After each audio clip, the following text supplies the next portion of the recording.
International Relations Minister Naledi Pandor's visit to Tehran has drawn criticism. Her visit, as the United States is on high alert for what it calls possible attacks by Iran on its interests and its people. Political analysts saying it's bad timing on her part, considering that South Africa will be hosting the AGOA summit next week. The Director General in the Department of International Relations is Zane Dangor. He joins us now for some reaction to this. And DJ, good morning to you. Thank you very much for your time. What do you make of the comments that are being given here by political observers about the minister's visit? Some saying it's not well timed, given what we're about to host here, AGOA, next week. Good morning. So just put that into perspective. The minister's visit was as a special envoy for the president to personally convey a message from the president that, given the current context, the proposed state visit by the president of Iran was being cancelled, and the minister went to engage with the Iranians about that, the postponement of that particular state visit. Remember, the minister was in Egypt. She was in the region for the peace talks convened by the Egyptians around what is happening in Gaza. And given that she was in the region, it was felt that she could easily just go to Iran and convey that message and explain very clearly why. Of course, that was the main purpose of the visit. She took the opportunity to then also engage about South Africa's position in the region, to call for peace, to call for measures to ensure that what is happening in Gaza doesn't result in a broader regional conflict, and to ensure that all parties de-escalate. The same message that the president gave to those participating in Egypt was that we should ensure that nobody escalates this conflict, including through supplying weapons to all involved in the conflict. Yeah. So it's very in line with South Africa's position and stance, but also clearly, given the current context, engaging very directly about postponing a state visit. So it is in line with what we needed to do as a country, given the current context. All right. So, DG, just so I am hearing you clearly, are you saying that the minister's visit to Tehran, though, has then been cancelled or postponed? The minister went to Tehran as a special envoy for the president to convey reasons why we are postponing the state visit of Iran to South Africa that was supposed to take place within the next month. It was in the context of, given the current conflict, that she went to Tehran to convey that message. All right. It was really about postponing of a state visit, but to do that in a way that is decent and diplomatic, through the minister going there directly and explaining to the Iranians, given that she was in the region for the peace conference. Yeah. Okay. And are you worried, therefore, about that particular visit, diplomatically speaking, that perhaps it could upset some of South Africa's trading partners, i.e. the United States? Do you get a sense that there's perhaps overreaction? No, we're engaging with the United States. I'm having a call with my counterpart from the State Department later today, because what we need to be doing is engaging on our core message is that we need to de-escalate and ensure that we move towards the ceasefire there as soon as possible. We've engaged with the U.S. about areas where we agree on and disagree on. And of course, in terms of the approach taken to what is happening in Gaza, we disagree on that. We've disagreed on the Palestinian issue for the last 30 years, and that hasn't impacted on our bilateral relations. We've agreed to disagree on that and to continue engaging, and this should in no way impact in any way the hosting of the AGOA forum. I think there's bigger issues to be dealing with as between South Africa and the US and the international community at large, and that is to ensure that the unfolding humanitarian disaster in Gaza is first and foremost what we all deal with. Yeah. That is why the UN Security Council sat yesterday with a special session. Minister Pandor participated there, and there'll be a special session of the General Assembly dealing with the same matter this week. DG, I'm asking you these questions above, perhaps leading to what I'm about to ask you now, and that is the summation of the South African government's assessment of the situation. Do you think cool heads are likely to prevail, particularly around the call for the cessation of hostilities, given what has happened overnight, and that is the Israeli ambassador to the UN calling for the resignation of the United Nations Secretary General Antonio Guterres, and this is prompted by what Guterres first said was a condemnation of what Hamas did on October 7, but stating that this did not happen, quote unquote, in a vacuum. And simply on the basis of that statement, there is now a call for Guterres to resign. Do you think that cool heads are likely to prevail in the near future? Look, we need to, cool heads must prevail. People's lives are at stake. We've just seen, just over the last couple of days, over 300 children just killed by Israeli airstrikes. And I think Antonio Guterres, in his statement, pointed out that over the weekend, close to 1,000 people were killed in these airstrikes. And so in terms of ensuring cool heads, I think for international leaders, especially big powers, they must now with big powers comes with big responsibility. They must ensure that cool heads prevail. What we don't need now is some kind of bravado to ensure that, the language about wiping out Hamas or flattening Gaza prevails.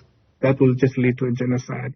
We need all the key players in the world to come together, to agree on an immediate ceasefire, to agree on humanitarian assistance. What the UN Secretary General pointed out was that, and we have said this, that while we understand the right of Hamas and oppressed people to resist, that resistance cannot target civilians. It's a war crime. And that particular war crime cannot be countered by even worse war crimes and even potentially genocide as a response by the Israelis. But his point that there's a context in which this has taken place is one that we've pointed out. You've had 75 years of dispossession, over 50 years of occupation. And occupation is really a belligerent occupation, which means there's been a conflict all that time. And linked to that conflict has been oppression and violence. And the last 2 years, in the last 18 months in particular, has been seen by many as extreme provocation on the side of the current Israeli government, on many Palestinian people. So that's the context that Guterres talks about. Daniel Levy, a former Israeli negotiator, the Oslo Agreement, says the same thing. Most level-headed analysts will say the same thing that the Secretary General has said. So he should not be asked to resign for just stating the facts. Occupation is a fact, it's not an allegation, and that is essentially his point. That is the context that he's talking about, and that the root cause of whatever's happening is the occupation. And to deal with it effectively, as many of the delegations have said in the Security Council yesterday, is that the occupation must end. Negotiations and genuine negotiations to ending the occupation must commence with immediate effect, led by the UN. And that's why cool heads need to prevail. Two quick questions, DG, before I let you go. Talking about the responsible use of language at a time like this, was it a responsible use of language by the governing party? I know that you speak specifically on government matters, but we can't ignore what the ANC says. And the ANC on Friday marching on the Israeli embassy, calling for the ambassador of Israel to go, including boycotting Israeli goods in South Africa. Do you think that was a responsible stance on the part of the governing party? Look, I think that's a position the governing party has, and they may want to ask government to respond to that. The position that we have is that we need to focus on what needs to happen right now to de-escalate and end the conflict. I think for us is that the current issues unfolding at the UN Security Council, the General Assembly, to call for a ceasefire, and also to then deal with the root cause issues is more important for us right now to deal with. We may find that we will respond to the calls and engage with the calls of interested parties, and that includes all political parties, about what needs to happen in terms of, diplomatic practice. But as the Minister said, we should also look at what is practicable. And for us, what is practicable right now is to ensure that we use all our diplomatic channels to ensure that we de-escalate, that we move, rapidly towards a immediate ceasefire, that is commencement towards talks and UN-led talks, because the current the process in which these talks were led in the past has not worked. It has to be genuine talks that is led by an independent arbiter like the UN, that leads to a genuine, lasting and just peace. Given those inflamed statements, or should I say inflammatory statements, that were uttered by the ANC DG, do you think that South Africa could still be looked upon as a possible peace negotiator in this ongoing war? Sure. I think that, we don't take an unaligned position here, because we take a position that this is not a war between two countries. It is a war between an occupying power and occupying people, but it's about 75 years of disposition. So there's genuine UN resolution that guides these talks. And guided by those UN resolutions, we are seen as a player that can play a role in guiding from the side of actually pushing the Palestinian perspective in a UN-led initiative that could lead to lasting peace. And this is the point. It has to be a UN-led initiative that brings in various players. That is why we were invited to the Egypt process. We were one of the few countries outside of the head of the AU that came from outside the immediate region and the EU and the US. The approach that South Africa has taken, that has also been resonating with our participation in the G20, is that we, together with Brazil and India and others, have been leading for a universal and fair application of international law that led to an agreement at the G20 on this.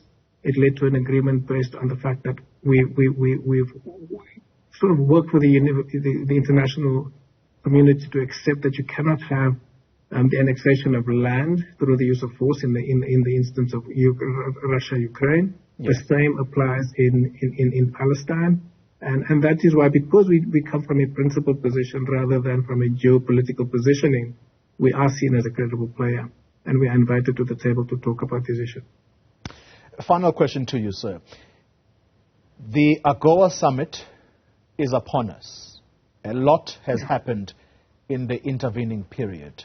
Is that summit still solidly going to take place in South Africa? Well, as far as we know, and we've engaged with the US about this, and I said we'll be engaging with the State Department more, the AGOA summit continues. Preparations are underway, led by the Department of Trade, Industry and Competition. There is no indication that the AGOA summit will be under threat. The point that we should be making very clearly, South Africa is not at war. South Africa does not morally or materially support any of the parties in any war or in any conflict, including those that are potentially involved in war crimes.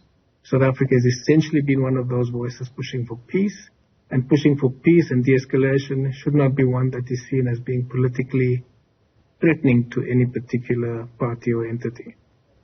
Zane Dangor, let me thank you very much for your time, Director General at the Department of International Relations and Cooperation.